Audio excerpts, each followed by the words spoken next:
تو جس دن مدینہ گئی اسی رات مجھ سے میرے سر کا سائبان چھن گیا۔ میرے شوہر کو اللہ تعالیٰ نے اپنے پاس بلا لیا۔ فقط مدد کی طلبگار ایک دکھی بیوہ خاتون میرے اور آپ سب کے نبی پاک صلی اللہ علیہ وسلم کے شہر سے۔ بسم اللہ الرحمن الرحیم، الحمدللہ ثم الحمدللہ۔ اللہ تعالیٰ کے فضل و کرم سے پورے ملک سے بلکہ دنیا بھر سے بہت اچھے لوگ رشتوں کے لیے رابطہ فرما رہے ہیں۔ یہ ہماری محترمہ بہن نے کہاں سے رابطہ کیا؟ وہاں سے جہاں پر ہر مسلمان کے دل کی تڑپ ہے کہ اللہ ہمیں بھی وہاں لے جائے۔ الہی دکھا دے مدینہ کیسی بستی ہے جہاں دن رات تیری رحمت برستی ہے۔ تو مدینہ طیبہ سے پیارے نبی پاک صلی اللہ علیہ وسلم کے شہر مبارک میں مقیم ایک مظلوم بیوہ اور دین کے لیے دنیا قربان کر دینے والی خاتون کی درد بھری کہانی ان کی اپنی زبانی سنیے۔ اس خط کو پڑھ کر ہی آپ جان سکتے ہیں کہ کون کون ان عظیم خاتون سے شادی کے لیے بھی رابطہ کر سکتے ہیں۔ السلام علیکم ورحمۃ اللہ وبرکاتہ۔ مولانا عادل محمود صاحب، سب سے پہلے تو یہ خط لکھنے کا مقصد آپ کی خدمات کو سراہنا ہے۔ آپ نے یہ جو پلیٹ فارم بیوہ، مطلقہ اور بے نکاحی خواتین کے لیے مہیا کیا ہے، اس کی نظیر دور دور تک نہیں ملتی، اور آپ کی نکاح آسان تحریک انٹرنیشنل نے عورتوں کو یہ حق دیا ہے کہ وہ خود بھی گناہوں سے بچنے کے لیے بلا جھجک اپنے نکاح کے لیے منظم اور باوقار طریقے سے شریف اور مہذب لوگوں کے درمیان رابطہ کر سکتی ہیں۔ بیوہ اور مطلقہ خواتین کا تو دور تک کوئی پریشان حال نہیں تھا۔ ایک بار جو نکاح ختم ہوا تو دوسری بار عورت کا خود اپنے سے نکاح کے بارے میں کوئی بات کہنا تو ایسے جیسے گناہ کبیرہ ہو گیا ہو، مگر آپ نے عورت کے شرعی حق کو بحال کرنے میں اپنا کردار احسن طریقے سے ادا کیا ہے۔ آپ کی خدمات کو دیکھتے ہوئے ہی مجھ میں یہ ہمت پیدا ہوئی کہ اپنی کہانی اس خط کے ذریعے سب کو سنا سکوں، اور ساتھ ہی اپنی ایک گزارش کر سکوں کہ پہلے میری کہانی سنیے، پھر میں اپنی گزارش آپ کے گوش گزار کروں گی۔ حضرت آج سے 8 سال پہلے میں پاکستان میں مقیم تھی۔ میرے شوہر مدینہ طیبہ میں رہائش پذیر تھے اور کام کر رہے تھے۔ مجھے بھی مدینے جانے کا شوق تھا، طلب تھی، تڑپ تھی، اور یہ اشتیاق اب تڑپ میں بدل چکی تھی۔ تو میں نے اپنے شوہر کو اصرار کیا کہ مجھے بھی آپ بلوائیے۔ چنانچہ جب مجھ پر رب کا کرم ہوا تو ایک دن اللہ تعالیٰ نے مجھے بھی مدینے بلانے کا فیصلہ فرما لیا۔ میرا شناختی کارڈ بنا، پاسپورٹ بنا، ویزا لگا، ٹکٹ آیا، اور یہ سارا وقت بڑی مشکل سے میں نے انتظار میں کاٹا۔ 32 سال کی عمر میں بچوں سمیت میں بھی مدینہ شہر میں رہائش کرنے کے لیے شوہر کے پاس آ گئی۔ نبی کریم صلی اللہ علیہ وسلم کے شہر میں رہائش کا سوچ کر ہی دل میں عجیب کیفیت تھی۔ وہاں میرے بھائی اور شوہر اور دیگر رشتہ دار بھی رہتے ہیں۔ بس ارادہ کر کے گئی تھی کہ مدینے کو کبھی نہ چھوڑوں گی۔ بھلا شہر نبی صلی اللہ علیہ وسلم کو بھی چھوڑا جا سکتا ہے؟ اللہ اکبر۔ جو حج پہ جاتے ہیں، حج پہ جانے والے جانتے ہیں۔ میں خود اپنا واقعہ سناؤں، میں اپنے والدین کی وفات پہ اتنا نہیں رویا جتنا مدینہ طیبہ سے جدا ہوتے ہوئے رونا آیا، تڑپ تڑپ کے رونا آیا۔ تو جس دن مدینہ گئی اسی رات مجھ سے میرے سر کا سائبان چھن گیا۔ میرے شوہر کو اللہ تعالیٰ نے اپنے پاس بلا لیا۔ میرے شوہر رات کو ٹھیک ٹھاک سوئے، مگر صبح کا منظر دیکھنے کے لیے ان کی آنکھیں ہمیشہ کے لیے بند ہو چکی تھیں۔ اللہ تعالیٰ نے ان کو جنت البقیع میں دفن ہونا نصیب فرمایا۔ اللہ مجھے بھی نصیب فرمائے۔ آپ سب بھی آمین کہہ دیجئے، بلکہ لکھ دیجئے کمنٹس میں، اللہ آپ سب کو بھی مدینہ طیبہ میں بلائے اور وہیں پر ہی جنت البقیع میں اپنے پیارے حبیب صلی اللہ علیہ وسلم کے قدمین شریفین میں دفن ہونا نصیب فرمائے۔ تو سرزمین عرب جس کے سہارے میں مدینہ طیبہ آئی تھی، وہ سہارا میرے سے چھن گیا، مگر مجھے امید تھی کہ اللہ تعالیٰ اپنے نبی صلی اللہ علیہ وسلم کے شہر میں مجھے بے آسرا نہیں چھوڑیں گے۔ یہ کتنی بڑی آزمائش ہے کہ ایک دوسرے شہر میں جا کر اچانک آپ کا گھر بھی آپ کا نہ رہے، یتیم بچوں کی کفالت کے لیے کوئی ذریعہ نہ ہو۔ اللہ کی خاطر جو پردہ کرو تو لوگ حکایت کی نظر سے دیکھیں اور آپ سے تعلق ہی ختم کر دیں۔ الحمدللہ علی کل حال کہتے ہوئے زندگی کو گزارنے کی کوشش کی۔ میں اپنے بھائیوں کے گھر ان کے رحم و کرم پر آ گئی۔ سسرالی رشتہ داروں میں جو نامحرم تھے ان سے پردہ کرنے کی کوششوں میں بڑے دکھ اٹھائے، مگر اللہ کی رضا کی خاطر صبر کیا۔ وہ جو بچوں کی کبھی کبھار خبر کیری کر لیا کرتے تھے، اب میرے پردہ کرنے سے ایسے متنفر ہوئے کہ پلٹ کر اپنے خون تک کو نہ پوچھا۔ 4 سال جیسے تیسے گزر گئے۔ اللہ کی مدد سے دوسرا نکاح کیا۔ دوسرا نکاح کرنے کے دوران بھی بہت سی مشقتیں آئیں، لوگوں کے طعن و تشنیع برداشت کیے، مگر نکاح کے لیے مجھ اکیلی عورت نے سب سے ٹکر لی۔ اللہ اکبر! باقی بہت سارے ہمارے سامنے واقعات ہیں۔ بہت ساری بیوہ خواتین جو ہیں جب انہیں شادی کرنی پڑتی ہے تو وہ باقاعدہ باقی ٹکر لیتی ہیں۔ جب یتیم بچوں کو کوئی سہارا نہ ہو تو ایسا قدم اٹھانا بہت ضروری ہو جاتا ہے۔ میں نے بھی دوسروں کی محتاجی سے بچنے کے لیے یہ قدم اٹھایا۔ دیکھو، یا تو محتاج بنے گی، بھیک مانگے گی، یا نعوذ باللہ غلط راستوں پہ چلیں گی۔ تو تیسرا راستہ یہی ہے جو انہوں نے اٹھایا، شادی کرنے کا۔ نکاح کے بعد ایسا لگا جیسے اب سب ٹھیک ہو گیا۔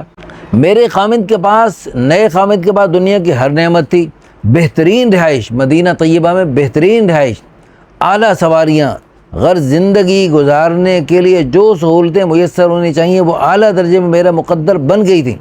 میرے بچوں کی تعلیم کا سلسلہ دوبارہ شروع ہو گیا۔ میرے خامند مجھ سے بے پناہ محبت کرتے تھے۔ ایسا لگا مجھے اپنی تکلیفوں پہ صبر کا اجر دنیا میں ہی مل گیا۔ زندگی پرسکون ڈگر پہ رواں دواں ہو گئی، مگر مجھ پر ایک ایسا انکشاف ہوا، میری دنیا ہی بدل گئی۔ میرا گھر اجڑتا مجھے محسوس ہوا۔ پہلے سوچا اپنے بچوں کی بہتری کے لیے خاموشی سے یہ زہریلا گھونٹ پی جاؤں، مگر آخرت کا سوچ کر لرز اٹھی۔ آخرت کا سوچ کر لرز اٹھی۔ جس شخص نے مجھے سہارا دیا، میرا نیا خامند بنا، مجھے خوشیاں دی، میرے بچوں کے لیے جو صاحبان بنا، اس سے میں نے ہر تعلق توڑ دیا اور اپنے بھائی کے گھر واپس آ گئی۔ اور میں نے یہ رشتہ صرف اور صرف اللہ، رسول اللہ صلی اللہ علیہ وسلم، صحابہ کرام رضوان اللہ اجمعین کی خاطر، آخرت کو بہتر بنانے کی خاطر قربان کر ڈالا۔ میرے خامند شیعہ تھے اور یہ جاننے کے بعد ان کے ساتھ مزید رہنا میری ایمانی غیرت نے گوارا نہ کیا۔ میں نے ایک بار پھر تنہائی کو اپنا ساتھی بنا لیا۔ میرے شوہر نے بہت کوشش کی میں ان سے نکاح ختم نہ کروں۔ وہ کہتے تھے بس مسلک کی بات نہ کرو، میں دنیا کی ہر آسائش تمہارے قدموں میں ڈال دوں گا، مجھ سے جدا مت ہو۔ میں ان کو یہی کہتی رہی کہ رازق بس اللہ ہے، وہی مجھے میرے بچوں کو پالے گا، آپ اپنا عقیدہ درست کر لیں۔ مگر وہ اپنے عقائد پر ڈٹے رہے اور میں نے دنیا پر آخرت کو ترجیح دی۔ وہ اپنے عقائد پر نہ صرف ڈٹے رہے بلکہ مجھے بھی اپنے اعتبار سے راہ راست پہ لانے کی کوشش کرتے رہے، مگر میرے نزدیک وہ ان کا راہ راست، میرے نزدیک وہ گمراہی تھی۔ اب آپ یہ سوچ رہے ہوں گے کہ مجھے جب علم تھا کہ وہ شیعہ تو میں نے نکاح ہی کیوں کیا؟ تو اس کا جواب یہ، جب میرا نکاح ہوا اس وقت یہ شخص نے یہ بات مخفی رکھی، بلکہ کئی دنوں تک میرے سامنے سنیوں کی طرح نمازیں تک پڑھتا رہا۔ لیکن ایک دن جو اس نے اپنی فطرت کے مطابق شان صدیق اکبر رضی اللہ عنہ میں گستاخی کی تو مجھ پر اس کا راز منکشف ہوا کہ یہ شیعہ ہے۔ میں نے اس کو سمجھانے کی ہر ممکن کوشش کی، اس سے مناظرے کیے، اور اس نے آس پاس کے ممالک سے بڑے بڑے شیعہ علماء کرام کو بلایا تاکہ میرا عقیدہ بدل جائے۔ لیکن اللہ کے فضل و کرم سے میں ان سے قرآن و سنت کی روشنی میں ایسے سوالات کرتی کہ ان علماء سے کوئی جواب نہ بن پڑتا اور وہ اللہ کی مدد سے میرے سامنے بے بس ہو جاتے۔ میں نے بار بار اپنے خامند کو سنی ہو جانے کو کہا، مگر اس نے نہ مانی اور مجھے قتل تک کرنے کی دھمکیاں دی۔ لیکن اللہ نے مجھے استقامت دی اور میں ایمان پر ڈٹی رہی، اور میں نے اسے صاف کہہ دیا میرے ٹکڑے ٹکڑے ہو جائیں، میں اس حالت میں اس گھر میں نہیں رہ سکتا۔ بالآخر بہت مشکلوں کے بعد مجھے اس باطل قید سے رہائی نصیب ہوئی۔ اس خط کو پڑھنے والی بہنوں سے خاص طور پہ گزارش یہ ہے کہ اپنے شوہر کا انتخاب کرتے ہوئے خیال رکھیں اس کا عقیدہ درست ہو۔ یہ دنیا متاع قلیل ہے، اس کی خاطر اپنی دائمی زندگی یعنی آخرت کو تباہ مت کیجیے۔ مجھے کوئی افسوس نہیں بلکہ خوشی ہے کہ میں نے یہ قدم اٹھایا۔ اللہ نے میرے دل کو سکون سے بھر دیا، الحمدللہ۔ میرا گزر بسر کس طرح ہوتا ہے یہ اللہ جانتا ہے۔ حال ہی میں گزرنے والی عید میں نے، میرے بچوں نے پرانے کپڑوں میں انتہائی قسم پرسی کی حالت میں گزاری۔ آس پاس عید کی بڑی رونقیں تھیں اور سب نے نئے نئے کپڑے اور نئے نئے جوتے، لیکن میں نے، میرے بچوں نے مدینہ طیبہ میں رہتے ہوئے بھی پرانے کپڑوں میں عید گزاری، جہاں پر عید کی تمام رونقیں ہم نے اپنی آنسوؤں سے بھری آنکھوں کے ساتھ اپنے عروج پر دیکھیں، اور اب وہاں پر کچھ بھی نہیں تھا میرے پاس۔ میں شرعی پردہ کرتی ہوں، قرآن پاک حفظ کر رہی ہوں، 15 پارے الحمدللہ حفظ ہو چکے ہیں۔ میں بھیک نہیں مانگ سکتی بس اپنی پریشانیوں پر صبر کرتی ہوں، اس نیت کے ساتھ یہی وہ مبارک سرزمین ہے جہاں حضرت عائشہ صدیقہ رضی اللہ عنہا نے، حضرت اسماء رضی اللہ عنہا نے بھی دین کی خاطر بہت سی مشقتوں پر صبر کیا، تو مجھے موقع ملا ہے تو میں کیوں نہ ان رضی اللہ عنہن کی سنت پر عمل کرنے کی کوشش کروں۔ میں جب کبھی ان ہستیوں کی زندگی کے واقعات سنتی ہوں تو میری آنکھیں آنسو بہاتی رہتی ہیں۔ یہ واقعہ مجھے بہت رلاتا ہے۔ جب حضرت اسماء رضی اللہ عنہا امید سے تھیں، ان کے خاوند حضرت زبیر رضی اللہ عنہ سفر میں تھے، ایک یہودی ان کے گھر کے برابر رہتا تھا۔ ایک دن اس یہودی کے گھر سے گوشت پکنے کی خوشبو آئی اور میں کئی دن کی بھوکی اس یہودی کے گھر میں پکنے والے گوشت کی خوشبو کی مہک سے میری بھوک بھڑک اٹھی۔ اس خوشبو کی وجہ سے میرے دل میں اس گوشت کو کھانے کی زبردست خواہش پیدا ہو گئی۔ وہ اس یہودی کے گھر آگ لینے سے گئیں کہ شاید وہ عورت انہیں کچھ گوشت کھلا دے، کچھ ہدیہ دے دے، مگر اس عورت نے آگ تو دے دی مگر گوشت نہ دیا۔ پھر دوبارہ وہ آگ جا کے بجھا دیں اور پھر جا کر دوبارہ آگ لینے گئیں، شاید اب دے دے، لیکن اب بھی اس نے گوشت نہ دیا۔ چنانچہ حضرت اسماء رضی اللہ عنہ فرماتی ہیں کہ میں گھر آ گئی اور واپس آ کے میں رونے لگ گئی۔ اللہ اکبر! بیٹی بھی کس کی؟ حضرت صدیق اکبر رضی اللہ عنہ رونے لگ گئیں، لیکن سوال نہیں کیا اور دعا کرنے لگ گئیں۔ اللہ اکبر! اتنی اس عورت کا خاوند یہودی آیا اور اس نے اس عورت سے پوچھا تمہارے پاس کوئی آیا تھا؟ اس نے کہا ہاں، ایک عربی عورت آئی تھی آگ لینے کے لیے۔ خاوند نے کہا جب تک تم اس عورت کو اس گوشت میں سے کچھ حصہ نہ بھیجو گی اس وقت تک میں اس گوشت میں سے کچھ بھی نہ کھاؤں گی۔ چنانچہ اس عورت نے کچھ سالن حضرت اسماء رضی اللہ عنہ کو بھیجا۔ وہ فرماتی ہیں اس وقت روئے زمین پر اس سے زیادہ پسندیدہ چیز میرے لیے کوئی نہیں تھی۔ اللہ! کیسی کیسی مشقتوں سے ہم تک دین پہنچا ہے اور پھر بھی ہم اس دین کی قدر نہیں کرتے۔ اللہ ہمیں اس دین کی قدر کرنے کی توفیق عطا فرمائے۔ خون کے ندیوں میں تیرتا ہوا، اور کس کا خون؟ صحابہ کرام، صحابیات کا خون، ان کی بھوک، ان کی پیاس، ان کی گرمی سردی کی بڑی بڑی مشقتیں، پھر اس کے بعد ہمارے ہند و پاک میں رہنے والے بہت سارے مسلمانوں کا کتنا خون بہا اور کتنی مشقتیں سہیں، تب جا کے یہ دین، اس کلمہ طیبہ لا الہ الا اللہ کے بنیاد پر ہمیں اللہ نے عظیم الشان یہ ملک عطا فرمایا، لیکن پھر بھی ہم قدر نہیں کرتے۔ اللہ اکبر! کیا نیک بندیاں تھیں صبر کرنے والی، تو کیا میں بھی صبر نہیں کر سکتی؟ مجھے یقین ہے کہ اللہ کے لیے میں نے جو دنیا کو چھوڑا، اللہ اس کا نعم البدل مجھے دنیا میں بھی عطا فرمائیں گے اور آخرت میں بھی عطا فرمائیں گے۔ حدیث میں آتا ہے من ترک للہ شیئا عوضہ اللہ خیرا من، جو اللہ کے لیے کسی چیز کو چھوڑتے ہیں اللہ اس سے بہتر بدلے عطا فرماتے ہیں۔ 2 بار استباح ہو جانے کے بعد شاید کوئی عورت نکاح کرنے کا سوچے ہی نہ، لیکن آپ کی ویڈیوز دیکھ کر میں نے بہت سوچ بچار کر یہ فیصلہ کر لیا کہ مجھے پھر سے نکاح کرنا چاہیے۔ ہاں، یہ صحابیات کی سنت ہے۔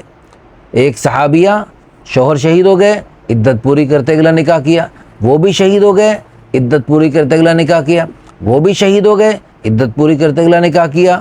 تو ان جیسی بہت ساری صحابیات کے واقعات ہیں۔ کوئی صحابیہ بے نکاح نہیں رہتی تھیں۔ تو اس طرح الحمدللہ ان اللہ کی بندی نے بھی یہ سوچا اور ہم سے رابطہ کیا اور یہ خط لکھا، تو فرمایا کہ میں نے آپ کی ویڈیوز دیکھ کر مجھے تسلی ہوئی، اطمینان ہوا، سوچ بچار کے بعد یہ فیصلہ کیا مجھے پھر سے نکاح کرنا چاہیے۔ میرا یہ فیصلہ بہت سی خواتین کے لیے مشعل راہ ثابت ہوگا، ان کو بھی ہمت پڑی ہوگی جو ایک دفعہ بھی شوہر کے مرنے کے بعد بیوہ ہوتے ہوئے جوانی میں بیوہ ہوئی، بقیہ پوری زندگی بے نکاح بسر کر دیتی ہیں۔ بے نکاح کا مطلب ہے بے لباس۔ اللہ نے قرآن میں فرمایا ہن لباس لکم وانتم لباس لہن، عورتیں تمہارا لباس، تم عورتوں کا لباس ہو۔ میاں بیوی ایک دوسرے لباس ہیں۔ لباس پھٹ جائے، لباس کٹ جائے تو یہ نہیں کہ بقیہ پوری زندگی ننگے رہیں گے، ننگ دھڑنگ رہیں گے، نہیں، اگلا لباس دوبارہ پہنیں گے۔ الحمدللہ اس الفاظ کو سن کر بہت ساری بیوہ خواتین نے میرے سے رابطہ کیا اور انہوں نے کہا آپ کی ویڈیوز میں یہ سن کر میں نے فوراً کپڑے پہننے کا اور اپنا لباس چننے کا فوراً فیصلہ کیا اور اس سلسلے میں آپ سے رابطہ کیا۔ اب گزارش یہ میں ایسے شخص سے جس کا عقیدہ درست ہو اور جو مدینے میں ہی رہائش پذیر ہو، میں مدینے کو نہیں چھوڑنا چاہتی، ہاں اگر مدینے کا رہائشی نہ ہو تو کم از کم ایسا انسان ہو جو اکثر مدینہ طیبہ آتا جاتا رہتا ہو، تاکہ میری نیت یہ ہے کہ میری قبر جنت البقیع میں بنے، میں جنت البقیع میں حضرت محمد صلی اللہ علیہ وسلم کے قدمین شریفین میں عالم برزخ میں مزے سے عالم برزخ کا زمانہ گزار سکوں۔ مولانا صاحب مدینے میں رہ کر آپ سے گزارش کر رہی ہوں، میری مدد کیجئے، یہ آپ کے لیے اعزاز ہے۔ آپ کی نکاح آسان تحریک انٹرنیشنل کو لوگ اس حد تک جان چکے ہیں، دوسرے ملکوں سے حتیٰ کہ مدینہ طیبہ سے بھی رابطہ کر رہے ہیں۔ حضرت میں نے آپ کی خدمات دیکھ کر آپ پر اعتماد کیا ہے، امید ہے کہ آپ اس سلسلے میں میری ہر ممکن مدد کریں گے۔ مجھے امید ہے کہ اللہ کی مدد جلد آئے گی، اور فَإِنَّ مَعَ الْعُسْرِ يُسْرًا کا مصداق میرے بچوں کے لیے آسانیاں پیدا ہوں گی انشاءاللہ۔ اس آسانی کا وسیلہ اللہ تعالیٰ نے آپ کو بنا دیا تو یہ نیکی آپ کے میزان کو وزنی کر دے گی انشاءاللہ۔ میرے اس خط کو پڑھنے والے میرے بچوں کے لیے دعا کر دیجئے، مجھے اللہ پہ یقین ہے، مگر اسباب اختیار کرنے کا بھی میرے رب نے حکم دیا ہے۔ فقط مدد کی طلبگار ایک دکھی بیوہ خاتون میرے اور آپ سب کے نبی پاک صلی اللہ علیہ وسلم کے شہر سے، سبحان اللہ۔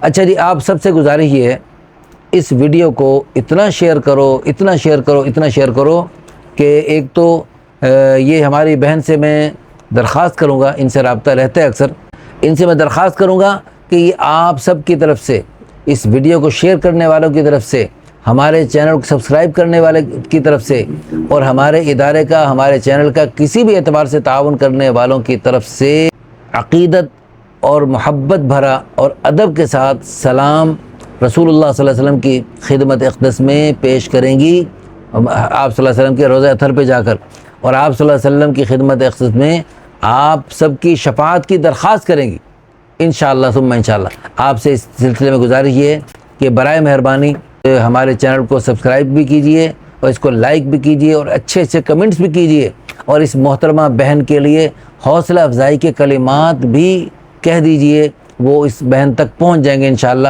اور وہ بہن آپ کے کمنٹس پڑھے گی انشاءاللہ۔ اللہ پاک آپ سب کو بہت بہت جزائے خیر عطا فرمائے۔ ایسی باتیں لکھیے کہ اور بیوہ خواتین کو بھی ہمت پڑے اور ان کی بھی حوصلہ افزائی ہو۔ اللہ پاک آپ سب کو بہت بہت جزائے خیر عطا فرمائے۔